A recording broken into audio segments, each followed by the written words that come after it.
So, narinig ko, ay, di ko pala narinig. Nakita ko, sisin niya. Sa kamay niya ngayon.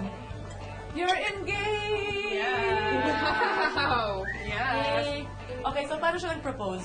Anniversary kasi namin noon. So, every anniversary talaga namin. You go out of town, ganyan. So, para sabi niya, bababa lang ako, may kukunin ako sa kotse. Pero wala nung bumaba wala siya- kang feeling na magpa-propose. Wala. Tapos, nung bumaba siya, naka-t-shirt lang siya and shorts. Nung umakyat siya, nakabihis na siya. Forma. Tapos, may dala siyang flowers. May signs. Yung smile niya, yung hanggang dito, tapos hindi siya nagsasalita, happy anniversary, ganyan. Oh, thank you, ganyan, happy anniversary. Tapos gumagano na siya sa likod niya.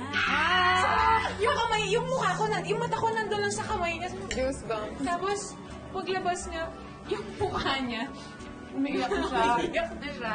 Tapos hindi niya man lang ako tinanong ng Will you marry me? Nag-yes ka lang agad-agad. Yes, na niya. Yes, So parang tinignan ka lang niya tapos, okay. okay. Yes na yun. Inassume na niya na yes na. Pero, Parang iiyak na siya ngayon. ganun lang ako tuwing kinikwento ko siya. Kinikilig ako. I love it.